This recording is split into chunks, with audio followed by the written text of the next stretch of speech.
Good evening, everyone, and welcome to 30 minutes of Torah study for the Torah portion of Lecha. Before we begin the topic of the class, I just want to share a few insights about what's going on in Israel today. The first comes from my father's comment in his shul's weekly newsletter. So I am on the weekly email list from Young Israel, Deerfield Beach in Florida, but for some reason, I never see it. I saw it this week, and this is what my father wrote. This week's Torah portion, it tells the story how there was a war that took place, 4 kings against 5. And in the middle of this war, Lot, Abraham's nephew, was kidnapped. Now, why was he kidnapped? Who was he? What does he have to do with this whole conflict that he was kidnapped? So my father wrote, one simple reason: anti-Semitism. Why was a Jew kidnapped? Why is a Jew held hostage? Only simply because of his relationship with Abraham. There is no other reason. He was kidnapped, he was held hostage because he was a Jew. What was Abraham's reaction? Did he try to negotiate? Did he go to the UN? Did he offer money? Absolutely not. He took his men, he took his own army, completely destroyed the other kings and the enemies, and he rescued the hostage, he rescued his nephew, he rescued Lot, who was kidnapped for one reason, due to anti-Semitism. My father continues writing. In what year was Abraham born? Abraham was born in the year 1948, since the world was created. The Parsha tells us how old was Abraham when this story took place? 75 years old. Add 1948 and 75, and what do you get? 2023. What year are we in today? 2023. Where 222 people were kidnapped, are being held hostage. Why? Because they're Jews? This is not the time for negotiation. This is not the time for ceasefire. This is not the time for the UN. This is the time for Israel to go in there and to get them back and to do whatever they need to do in order to make that happen. That's comment number 1. Comment number 2, I happened to listen to a fascinating recording. There was a reporter from Israel who had a private audience with the Rebbe, and the reporter recorded the conversation. He had some type of recording device. He recorded the conversation, never shared with anyone else, and now decided that he's going to share it with the world. In the conversation the Rebbe had with the Rebbe says to the reporter that things are different. Times have changed. And this is a conversation that took place over 30 years ago. How much more so have times changed today? The Rebbe says to the reporter, there was a time where we had the ability to buy off, to bribe Arab leaders, people who were in position of influence, people who were in position of power. In order for there to be peace, in order for there to be security, there were economic considerations that were available, that were utilized, and benefited in security.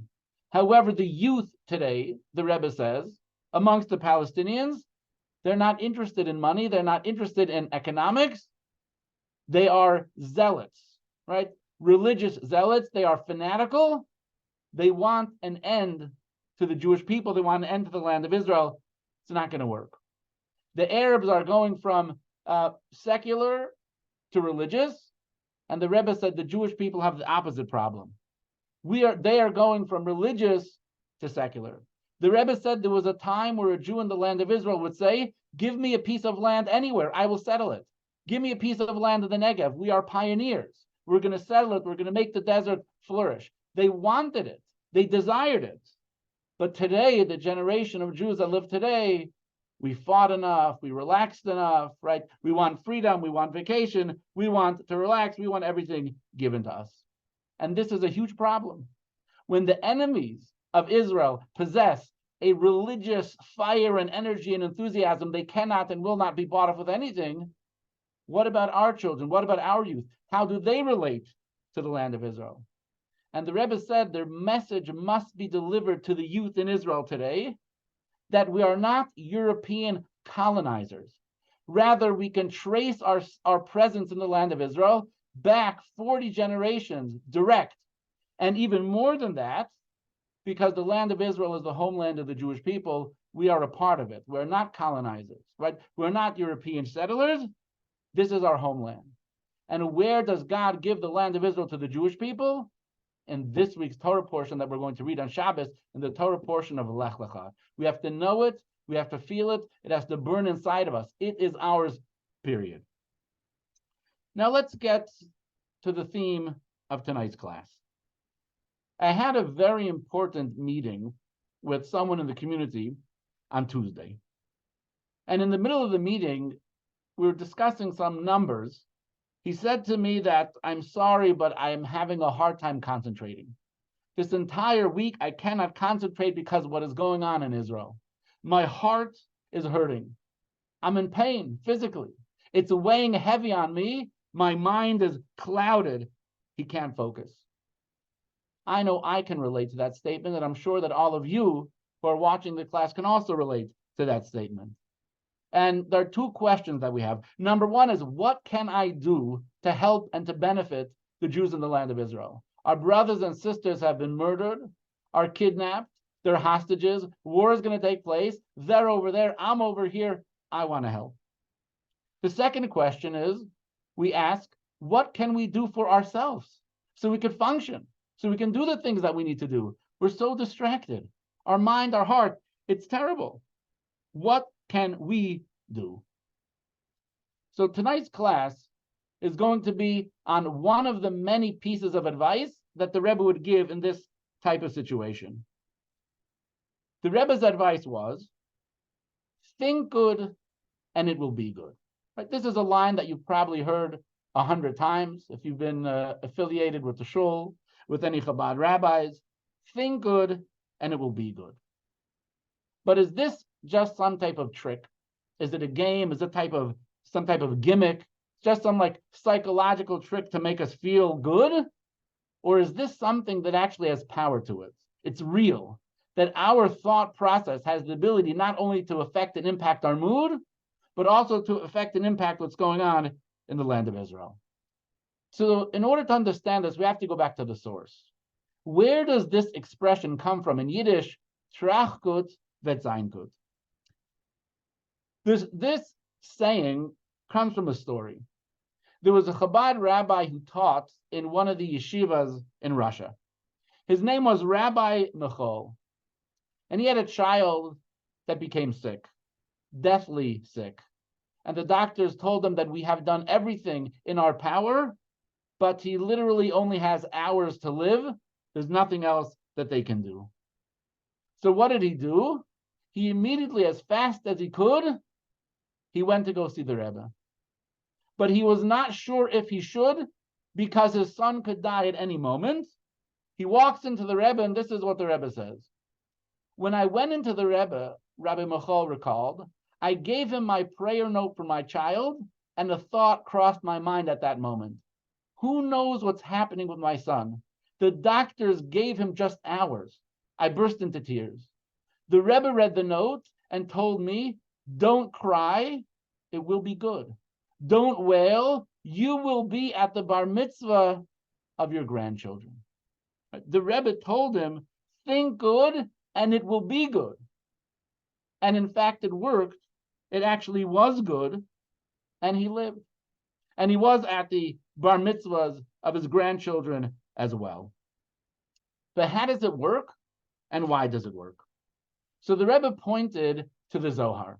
So we have a text in the Zohar that says, heaven reflects back to earth its own state. When we display joy down here, heaven reflects joy back to us. When we are sad, heaven responds in kind. In scientific terminology, right, for every action we do, there's an equal and opposite reaction. I don't know if I said that properly from a scientific perspective, but you may have heard that expression in the past. The Zohar says this is how it works. Heaven reflects back to earth its own state. When we operate, when we function in joy, God reflects that joy back to us. When we are depressed, when we are sad, when we are in a funk, God is going to respond to us in that same way.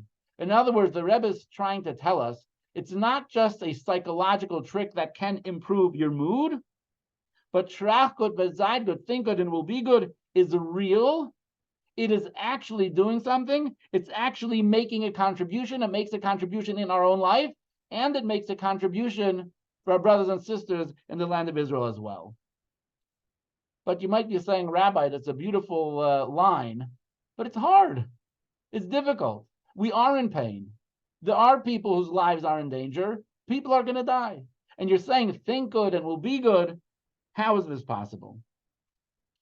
So the Rebbe writes, going back to the Tzemach Tzedek, the third Lubavitcher Rebbe, there are fears that people cause themselves, fears that they have the choice and ability to prevent. This is evident from the fact that we are commanded commanded not to have fear during war, as the verse says, "Let your heart not be afraid." Now, the Rebbe is quoting this verse in the Torah that tells us, "Let your heart not be afraid." What do you mean, don't be afraid? We're about to go to war. The Rebbe says the Torah could not command you not to be afraid unless it was actually possible for you not to be afraid. And he continues, this seems incredulous. What if they are still afraid when they witness the scenes of war? It is known that all commandments can only be regarding things that we have the ability to choose, that we have the ability to choose to follow or to disobey. There's a fundamental principle within Judaism. God cannot and will not give a command to us that we do not have the ability to do. This means if God commands us not to be afraid during war, that means it is something that is within our control, it's within our power, it's within our ability to control. Because as human beings, there are three things that we control: our thought, our speech, and our action. We choose how we're going to behave, we choose what we're going to say, and we choose what we purposefully and consciously think about. If there's a thought that pops into our head that's unhelpful, that's unproductive, that's negative, we can push it out because we are in control, because that is the very definition of what it means to be a human being. A human being is in control of their thought, their speech, and their actions. Therefore, this is eminently doable for us to be able to control our mood.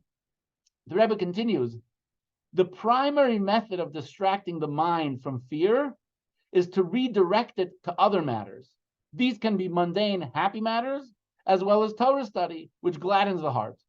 You should certainly not discuss depressing matters. This is because the heart follows a person's actions and a person's deeds.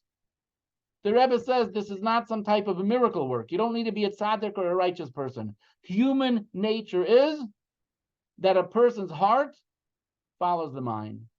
Choose to focus on the positive, choose to focus on the good, and you will feel good. If you choose to focus on the bad and focus on the negative, you're going to feel bad.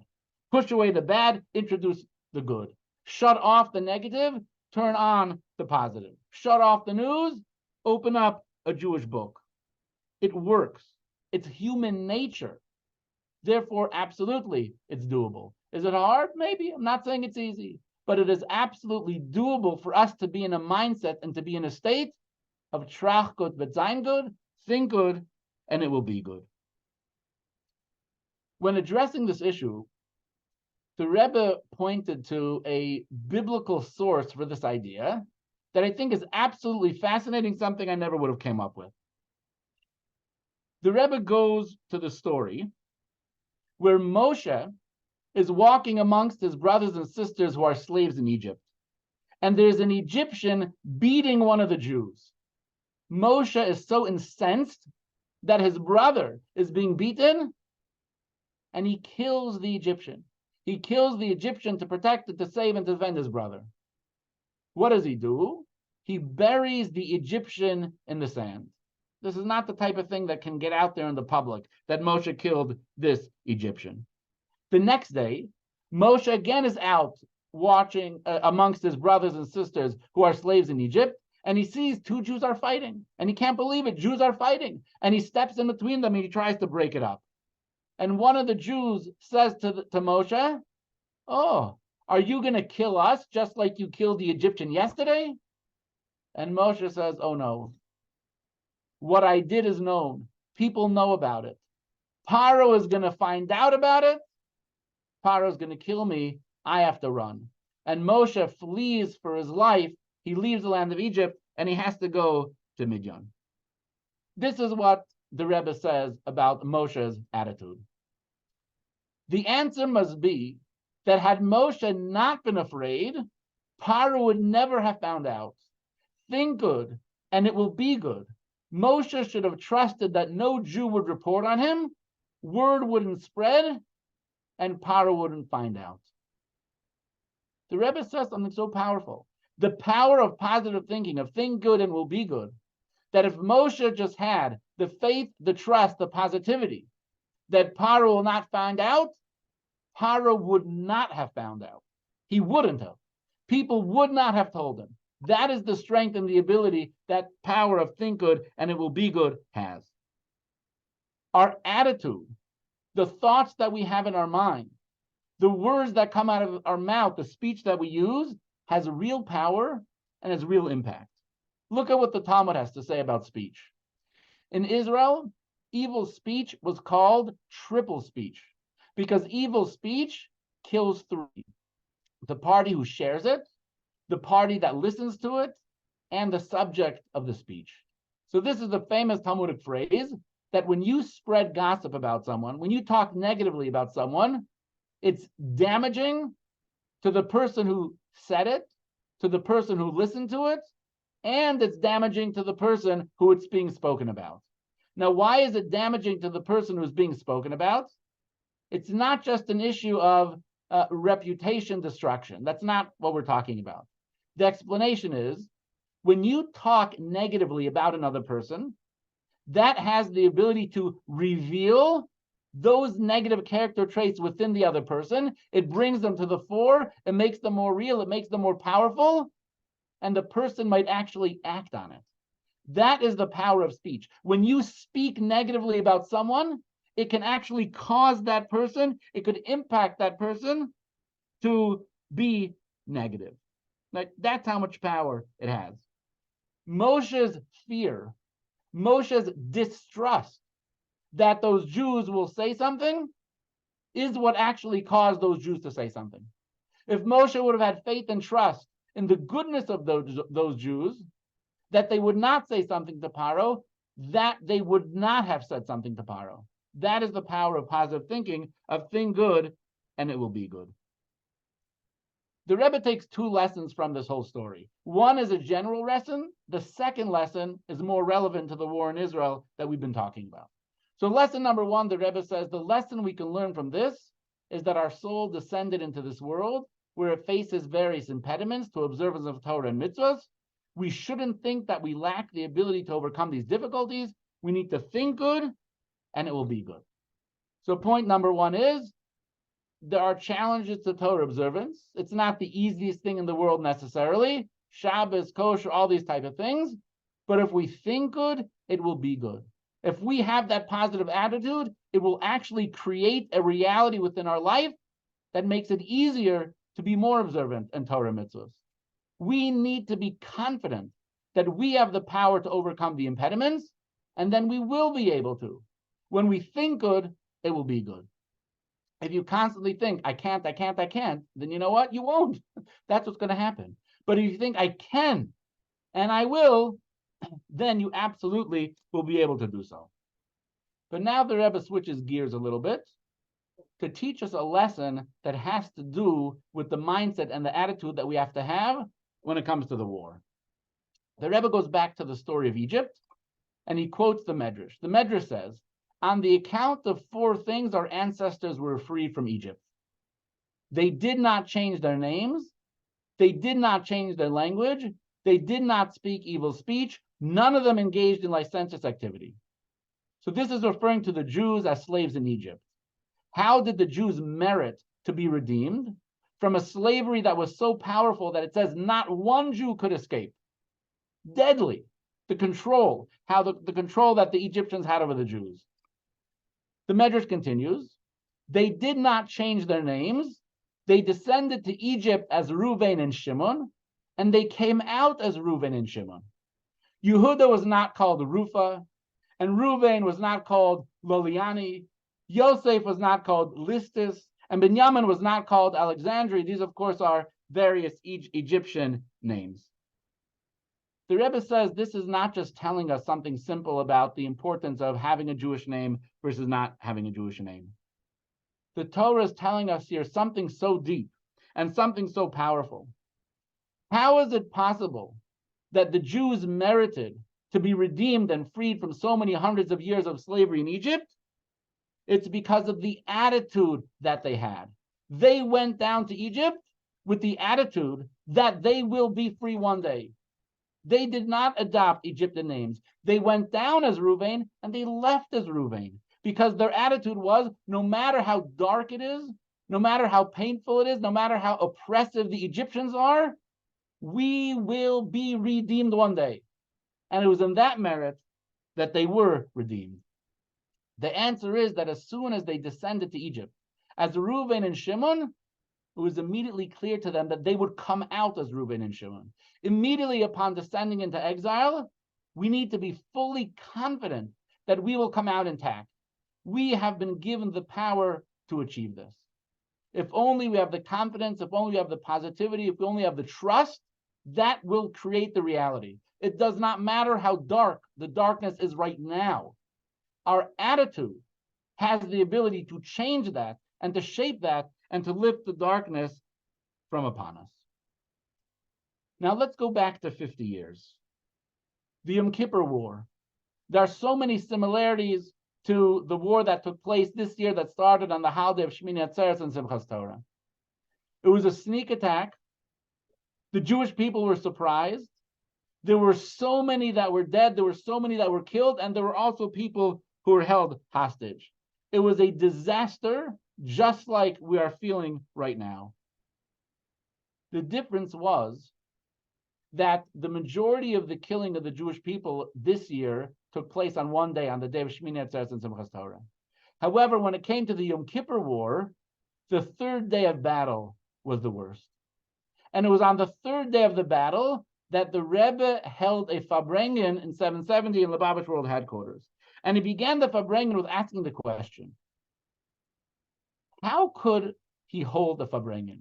A Farbrengen is an event where people gather together. It's joyous, there's singing, there's happiness. How could you hold a happy, joyous Farbrengen when our brothers and sisters are fighting for their life? Jewish people are dying in the land of Israel. It's wrong. How could you do it? And the Rebbe answered, by the way, before the Rebbe answered, the Rebbe cried. When the Rebbe asked this question, his eyes, the tears were flowing from his eyes. He cried very bitterly, but then he answered. The Rebbe said, when God sends us into exile, we know that we have the power, because if we wouldn't have been there, we certainly have the ability to overcome exile, and no Jew will be left behind when Mashiach comes and redeems us all, young and old, and the true and complete redemption very soon in our time. So first of all, a Jew has to have the absolute faith and trust. We will win, not just the present and current war, but that Mashiach will come, and the world will be transformed, and the days are going to be good very soon in our time. So we have to have that confidence. And it continues. Rabbi Levi Yitzchak Bedichev writes that the Baal Shem Tov would constantly teach publicly that the verse, God is your shadow, means that God acts like our shadow. Reflecting the moves we make, the way we conduct ourselves dictates how God acts towards us. This is also taught in the Zohar. The way we present our face here is the way God presents himself to us from above. When we exhibit a joyful countenance, God shows us a joyful countenance from above. The Zohar continues on the theme in further detail. It is therefore clear, the Rebbe says, that we can be of help at this time by exhibiting joy, as joy has the power to break through all boundaries. The Rebbe says the Torah of truth teaches us and tells us that God is like our shadow. The way we are down here, that is the way God reflects back to us. There's a war going on in the land of Israel. People are kidnapped, they're hostages. People are dying in the land of Israel. We do feel sad. And we actually feel good that we feel sad because we know that we care. However, the Rebbe says we must have the attitude of positivity. We must have the attitude of joy. Because through us having an attitude of positivity and joy, that causes God to bestow upon us and the Jewish people positivity, joy, and ultimately salvation for our brothers and sisters. So what can we do for our brothers and sisters in the land of Israel that's real and concrete? Doing mitzvahs with energy and with enthusiasm, with trust and faith in Hashem that all will be well and the hostages will be redeemed. It not only will transform our attitude and allow us to function in the healthy way that we need to be, but it absolutely contributes. It's part of the team, together with the IDF, together with the Mossad, together with the Shin Bet, together with everything that is the Israeli Defense Forces. It becomes part of the team and absolutely has the power and the ability to impact what's going on in the land of Israel, right? We can make a difference with our attitude, with our positivity, and with our joy. We're going to conclude the class with a short film, about 7 minutes long, of the Rebbe giving this advice to people and people recounting their stories and their experiences with the Rebbe about the idea of being positive. But I want to, of course, remind everyone, next week, Thursday, 7:30 p.m., 30 minutes of Torah study right here in the Shul Zoom room. And also want to remind everyone that next week on Wednesday night, we're starting an incredible Kabbalah course.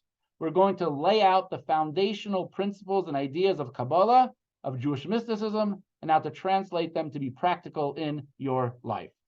All right, now I'm going to share the video, so hold on just a second. Why is this doing this to me? Okay, so now I'm going to share my screen again. If I can find it. Oh, there we go.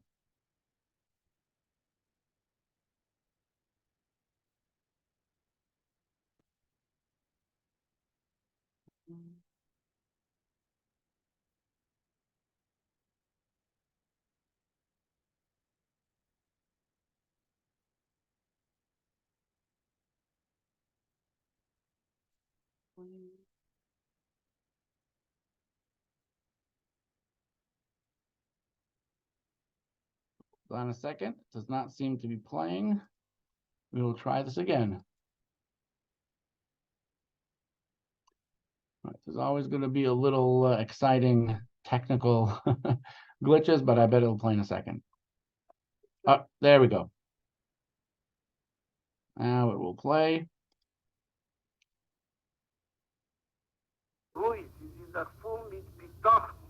In der Nebesten, mit Tutake, bederach Ateve, was mit Afton, mit Gia Kapecho, mit der Gashmitike Evri. Aber hat nicht keine Teiges, warum der Ebester 4 Tonnen mit dem und mit jeder Prat von seinem Leben und seiner Familie. In 1951, my youngest sister, Amina, she wasn't quite 2 years old. My mother brought boiling water up into the bathroom. She ran downstairs and she came up. Amina was in that boiling water, in that big pail of boiling water. They took her to the Sick Children's Hospital. They said the kidneys may have burned through. The heart may give out from the stress. And the lungs were also compromised. It was Thursday. They said that she's not going to live the day. My father turned to his brother-in-law, Rabbi Chodakov, and asked him to speak to the Rebbe. The Rebbe said, make a Kiddush this Shabbos and things will be all right. Nobody felt like making a Kiddush. It was a very, very strange thing. Ja, du, die Teile, was wird einmal gebracht im Namen von Baal Shem Tov, und einmal im Namen von dem Magi, und einmal im Namen von dem alten Rebbe, Adam, alle Meiler, die das nicht moch, durch, was mit Pravet, das Simcha Gdela Lemato, nicht moch, ist auch das Bild, das Simcha Gdela Lemeiler. Und von dort wird das Nimschach, in Unionen הכי גשמי והכי פשוטים ובלושן וסקלו דעלה ברוכס עם בונה חיו ומזיין רביך. And they drank and they ate and they danced And they jumped on the tables and they jumped on the chairs. I think one table got broken. The doctors didn't think she would survive Friday. But ultimately, the Rebbe was right. She was able to really recuperate. The doctors couldn't believe what happened. Everybody was amazed.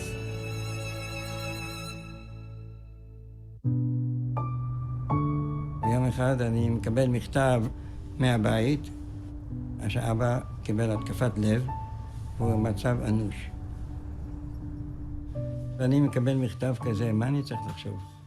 ומה, כן, אז אני הכנסתי מכתב לרבי, כבר אינני יודע מה לחשוב. אז הרבי לקח את המכתב הזה, עשה קו מתחת למילים האלה, והוא כותב, ולפלא, 3 סימני קריאה ככה, אתה רואה את העוצמה שבזה ככה, ולפלא, שהרי ידוע בכגון דע, ציווי נישואינו רבותינו, טראח גוט ורדזיין גוט, ואחכה לבשורות טובות. קיבלתי את המכתב הזה, ידעתי שם שאני חי, טוב, המשכתי להגיד תהילים וכן הלאה, זה יום חמישי בלילה.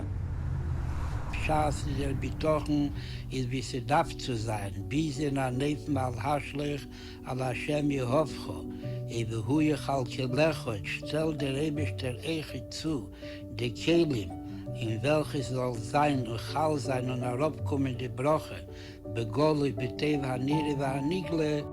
עוברת השבת, ביום ראשון עזרתי אומץ וטלפנתי הביתה.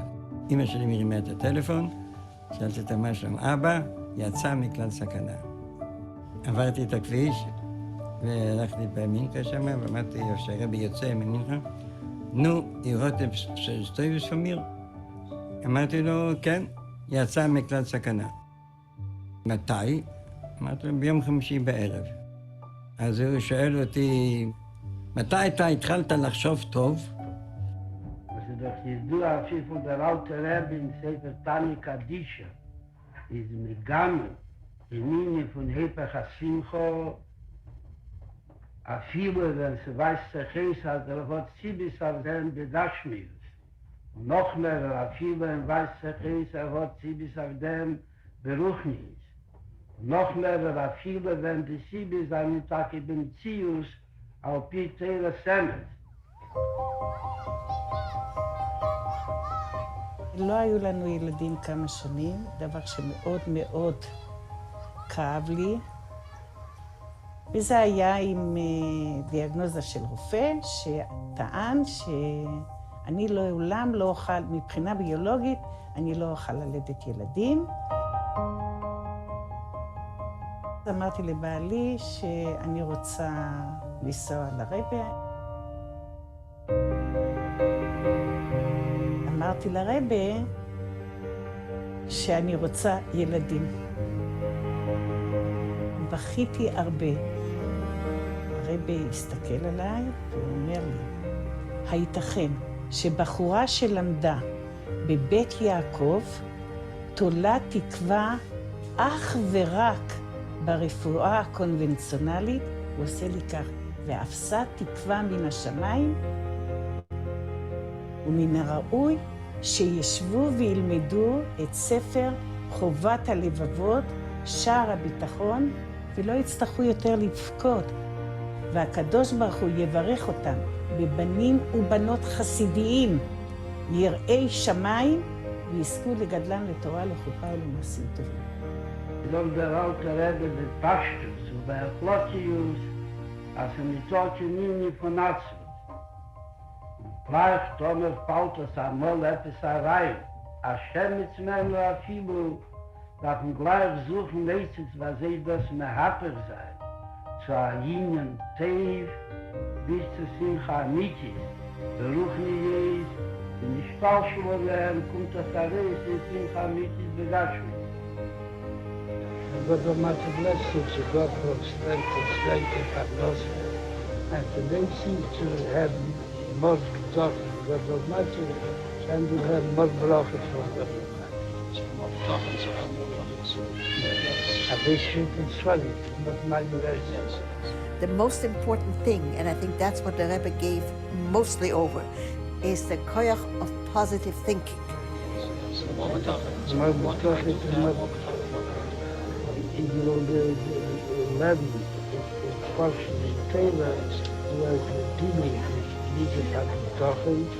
That we say to favorite Halloween that to have a special shot, especially for the Baptists, especially the different chapter about Midas HaBitachon.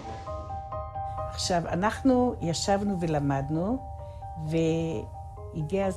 והייתה תקופה שגם נתתי הרצאות לקבוצות על ביטחון בהשם.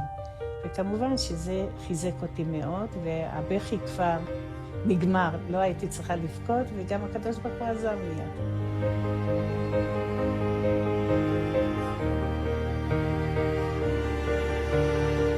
ביטוחן על פי הלוכה איז אז ביטח בהוויה, עד הרבשצה ואת ממלא זין כל צרוך. Eet gas we sollen dan nog velten meppes, dapper dan nog sagen ganz so teva al pizzi mit teva sein mit teva sames. Aber das ist nicht eine Wede von Bitochen. Eine Wede von Bitochen kommen, als bei Loche ist, als Beteer, Bepastus, an der Ewigste wird in dem Malle sein Kohl zurück. But the motivation that you not need to Bitochen, because you have it to check it out.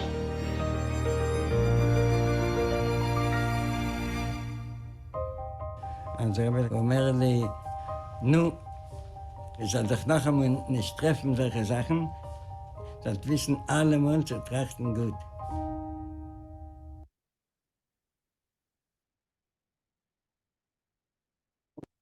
There you see the incredible advice from the Rebbe, the real world impact, a Torah true idea, think good, and it will be good. So we should truly think good, and in the merit of our thinking good, it should be good. The hostages should be released. Hamas should be eradicated. There should be peace in the land of Israel with the coming of Mashiach speedily in our day. Any questions, comments, thoughts as we conclude tonight's class?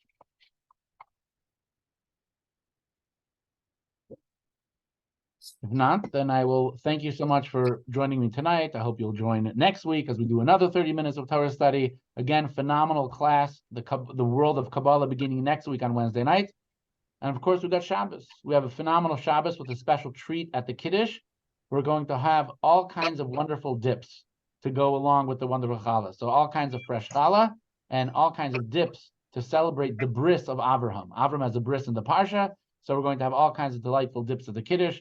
Great Shabbos to come to shul, plug in, recharge, and I look forward to seeing you all. Thank you so much, and have a good night, and I'll see you on Shabbos.